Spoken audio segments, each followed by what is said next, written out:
नमस्कार।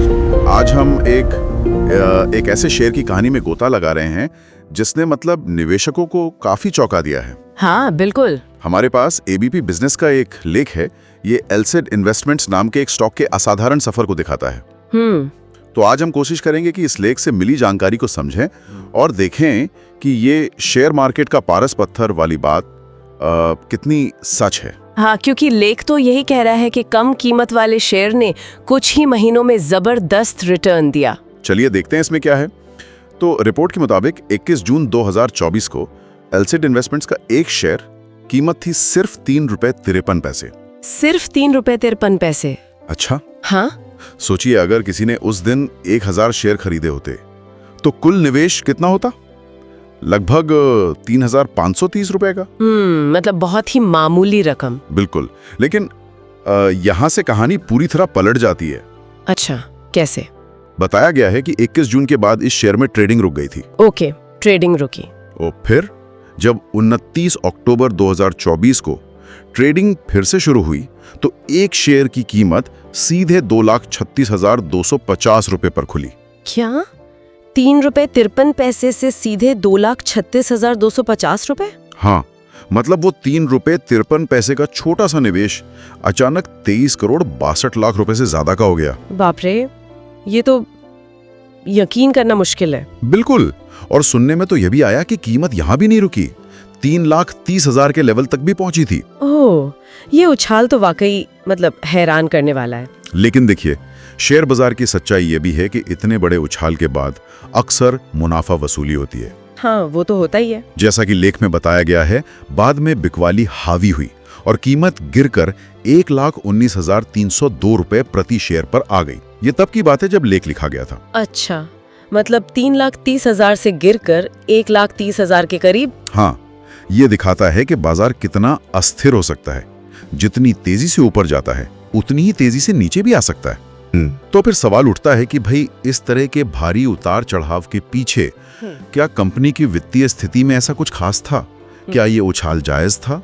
सही सवाल है। लेख में कुछ वित्तीय आंकड़ों का जिक्र है ना, उस पर नजर डालें। हाँ बिल्कुल, लेख कुछ महत्वपूर्ण फाइनेंशियल मैट्रिक्स बताता है, जैसे कंपनी का मार्केट कैपिटल, वो लगभग 2,586 करोड़ रुपए बताया गया है। 2,586 करोड़? हाँ, लेकिन एक बहुत ही दिलचस्प आंकड़ा है बुक वैल्यू। बुक वैल्यू वो बताई गई है 4,68,426 रुपीज प्रति शेयर। 4,68,000। हाँ, ये बुक वैल्यू क्या होती है? थोड़ा सरल शब्दों में समझाएंगी? हाँ बिल्कुल।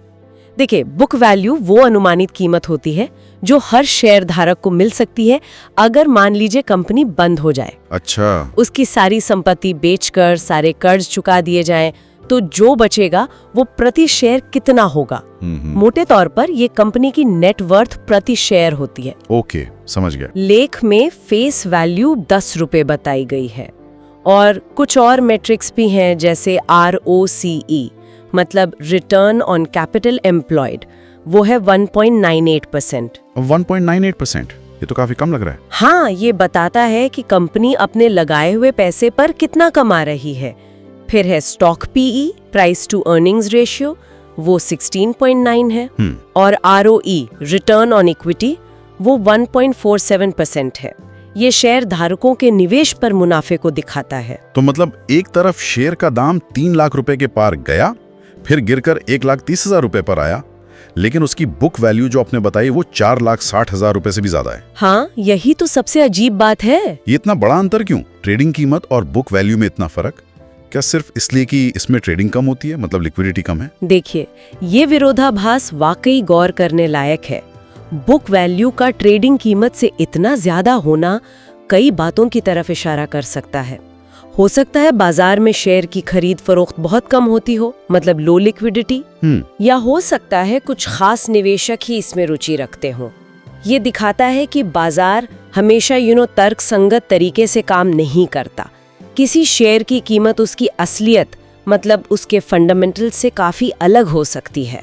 तो कुल मिलाकर एलसेड इन्वेस्टमेंट्स की कहानी से हमने ये देखा कि कैसे एक गुमनाम सा शेयर रातों रात चर्चा में आ गया, जबरदस्त रिटर्न दिया। हाँ, अविश्वसनीय रिटर्न। लेकिन फिर उसमें भारी गिरावट भी आई। बिल्कुल, तो इस पूरे मामले से कुछ मुख्य बातें निकल कर आती हैं। पहला, शेयर बाजार में असाधारण मुनाफे की संभावना रहती है, भले ही कम हो। हाँ। दूसरा, अत्यधिक अस्थिरता, मतलब जोखिम बहुत ज्यादा है। और तीसरा, किसी शेयर की बाजार कीमत और उसके आंतरिक मूल्य जैसे बुक वैल्यू के बीच बहुत बड़ा फासला हो सकता है। इसे समझना जरूरी है। और हाँ, ये याद दिलाना भी जरूरी है, जैसा कि स्रोत लेख में साफ लिखा है, कि ये जानकारी सिर्फ सूचना के लिए है। बिल्कुल सही। राय लेना बहुत जरूरी है। हम यहाँ कोई निवेश सलाह नहीं दे रहे हैं। बिल्कुल नहीं। और जाते जाते सोचने के लिए एक सवाल छोड़ जाते हैं। आखिर किसी शेयर की बाजार कीमत और उसके असल मूल्य में इतना बड़ा अंतर क्यों पैदा हो सकता है, और निवेशकों के लिए इस तरह के अंतर के क्या मायने हैं? इस पर सोचना फायदेमंद हो सकता है।